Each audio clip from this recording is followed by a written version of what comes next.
We obviously have talked a lot about where it is today, a little bit about where it's going. What does this look like in 3 years? And maybe the I always like to ask people the question, like, we'll keep it simple. What's the USDC in circulation at the end of 2021? So what does this look like in 3 years? And then a prognostication on USDC in circulation at the end of 2021. I'll start with you, Joao. Okay, I was hoping Nemil would start. Okay, how does this look like in 3 years? I think the one of the things that we have been working a lot, at least on the Circle side, is how do we support this transition phase, right? Where a lot of businesses, especially, are beginning to understand the quality attributes of digital dollars and the benefits of those, but they still just have a tremendous amount of legacy, business processes and funds flows that they need to continue to work with, whether it is to their end users or to their business partners. And so how do you transition, whether it is, consumer to business or business to consumer and B2B payments, or how do you allow things to live in a hybrid way between the current world of fiat and the world of digital dollars such as USDC? And so I think in 3 years, I would think that we would have made like a lot of progress in terms of transitioning businesses over to something that is a lot more native on infrastructure such as USDC, in such a way that they are accepting and making a lot more payments volumes in this new infrastructure, and don't have to convert, between this and the old world, so to speak. I'm never a big fan of analogies, but in a way, I always try to think about this in what happened with digital photography. And when this emerged, digital photography was sort of a poorer version of normal photography, right? And so what a lot of people would do is they would utilize that new form factor, but they would inherently go back to the previous one. So they would print their digital photos, right, and keep them in that way. And as you started having more and more utilities, and basically today you can do so many different things with digital photos, nobody even thinks about going back to an analog version of that. I think that's what's going to happen in 3 years to USDC. There's going to be so much momentum and so much traction with use cases that are native in USDC, whether it is, payment settlement and B2B payments and all these forms of, and credit markets as well, especially. And I think we're going to see, significant more amount of business just being done on USDC and not going back into fiat.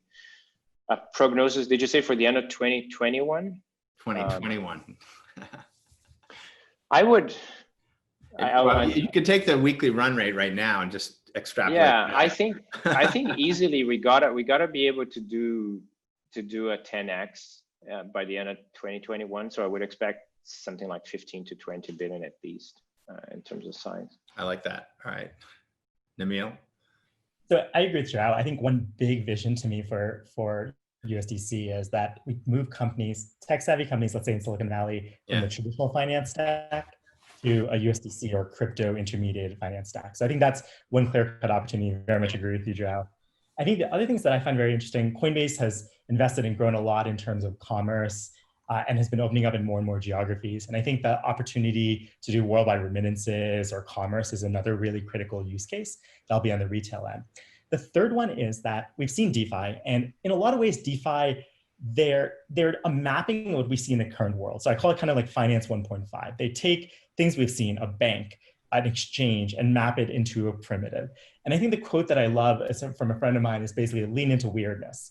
And the next wave of things are like to me, the finance 2.0 things are things that don't look normal in the current world. I'll give you a really simple example is that most financial exchanges, the goal is minimizing slippage is the goal, right? And that's because there's a set number of assets on the New York Stock Exchange. But if you have t-shirts, if you have other forms of goods, tokenized, the idea of an exchange is totally different. Totally. And so this mapping of like what we have today and just putting that on the blockchain is not going to work anymore. And so I think what I'm tremendously excited about is that I don't know what's going to come from that, but I sense there's something really interesting, and it's going to reflect the fact of how the usage of crypto is going to be different from traditional financial markets. Yeah. And then in terms of prediction, I would probably in the same order, I would say about between 10 and 15. billion is the growth that I would see. I think the one thing I'd say in the space is that it just takes one or two things hitting. Like we've seen this growth in the last, just the last 6 months, really. And there's like one or two instances. Yeah. The same way is that like, I think that's a vision. Yeah. Beyond that though, like one project hitting in the right way, and suddenly you could bring many people online. Absolutely. Yeah. I mean, I can think of even a few projects that I'm aware are kind of cooking that themselves like could contribute $1 billion or $2 billion themselves. So it'll be interesting. Super awesome. Really, really excited and so pleased to have both you guys on to reflect on the growth and success of USDC, announce USDC version 2, and look forward to the continued collaboration.